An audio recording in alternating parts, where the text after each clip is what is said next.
আসসালামু আলাইকুম এভরিওয়ান, স্বাগতম জানাচ্ছি আমার ঘর চ্যানেলে। আশা করি সবাই ভালো আছেন। তো আজকে আপনাদের সাথে একটা ট্র্যাডিশনাল রেসিপি শেয়ার করব, যেটা কিনা আমার দাদু, আমার মা ওনাদের রেসিপি। তো আমি আসলে ওনাদের কাছ থেকে শিখেছি। তো আজকে আপনাদের সাথে সেটা শেয়ার করব। সেটা হচ্ছে ট্র্যাডিশনাল ডাক রেসিপি আর কি, মানে আমাদের যে ঐতিহ্যবাহী হাঁসের যে একটা রেসিপি আছে, সেটা যদিও এটা কমন হয়তো বা সবাই জানেন, তারপর আপনাদের সাথে এটা শেয়ার করলাম। এখানে আমি দুইটা হাঁস নিয়েছি, পরিমাণ মতো গরম মশলা নিয়েছি, তার এলাচি এগুলো।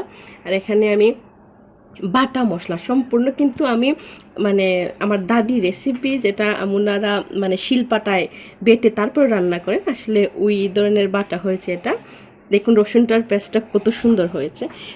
তো এখানে রসুন, পেঁয়াজ কুচি, পেঁয়াজ বাটা, তারপরে আদা বাটা, জিরা বাটা এগুলো রয়েছে। তাহলে চলুন আমরা রান্না স্টার্ট করি। এখানে আমি একটা প্যান বসিয়ে দিয়েছি। এখন আমি গরম মশলাগুলো দিয়ে দিব, মানে তেল দেওয়া হয়েছে, তেলটা মোটামুটি গরম হয়ে আসছে, তো দিয়ে দিলাম।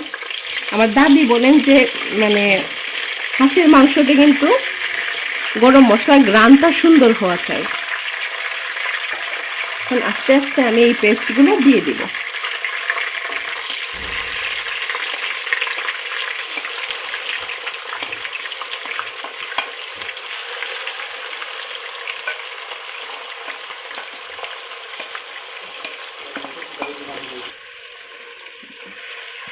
এই মশলাটা একটু ভালো করে কষিয়ে নিব।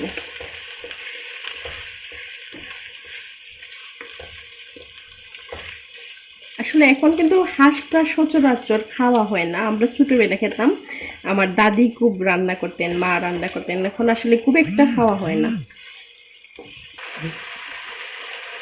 আর মশলাটা মোটামুটি একটু হয়ে আসছে, এখন আমি লবণ দিয়ে দিচ্ছি, পরিমাণ মতো লবণ।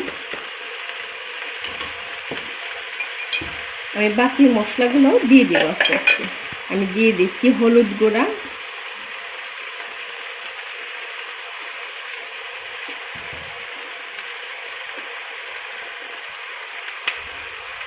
মরিচ গুঁড়া।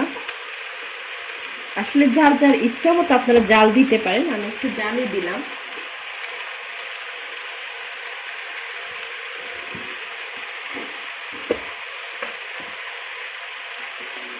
দিলাম ধনিয়া গুঁড়া,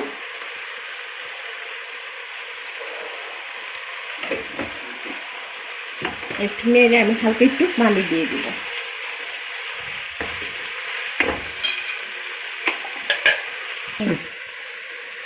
যে প্লেটটা দিয়ে মশলা দিয়েছিলাম সেটা ধুয়ে একটু পানি দিয়ে দিলাম, এতে তরকারির রঙটা খুবই সুন্দর থাকবে।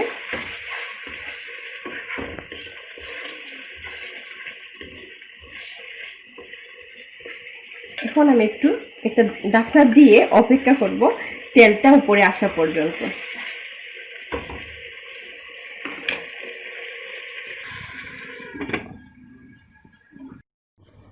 দেখুন আমার মশলা কষাটা হয়ে গেছে, তেলটা উপরে চলে আসছে। এখন আমি হাঁসের মাংসগুলো দিয়ে দিব।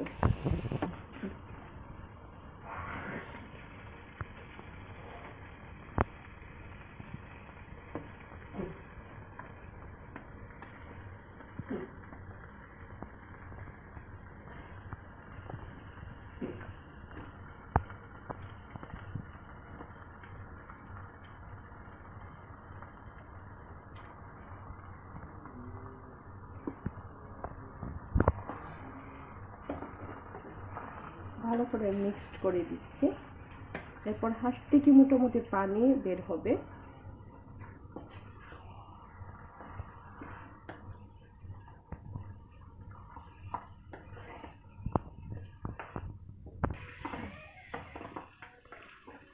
এখন আমি আরো কিছুক্ষণ ঢাকনা দিয়ে রাখবো কষানোর জন্য। আমার মাংসটা মোটামুটি কষানো হয়ে গেছে, এর ভিতরে আমি প্রায় 1-2 বার নেড়েও দিয়েছিলাম। এখন আমি অল্প ঝোল দিয়ে দিব। অনেকে কিন্তু হাঁসের মাংসতে পাতলা ঝোল পছন্দ করেন, আবার অনেকে আবার একটু মানে মশলা মশলা পছন্দ করেন। আমি বেশি দিব না, আমি মাঝামাঝি রাখবো। আমার কিন্তু হাঁসটা মোটামুটি সিদ্ধ হয়ে আসছে। এখন আমি অল্প ঝোল দিয়ে দিব, দিয়ে আরও আধা ঘন্টার মতো রান্না করব। তাহলেই কিন্তু তৈরি হয়ে যাবে আমার হাঁস ইনশাল্লাহ। তৈরি হয়ে গেল আমাদের ট্রেডিশনাল সেই ডাক রেসিপি।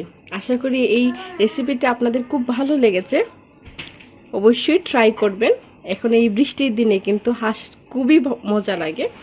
তো আমার রেসিপিটা যদি ভালো লেগে থাকে অবশ্যই একটু লাইক দিবেন, আর শেয়ার করতে ভুলবেন না আপনার আত্মীয় স্বজন বন্ধুবান্ধব যাদের প্রয়োজন সবার সাথে। তো ভালো থাকুন, সুস্থ থাকুন, আল্লাহ হাফিজ।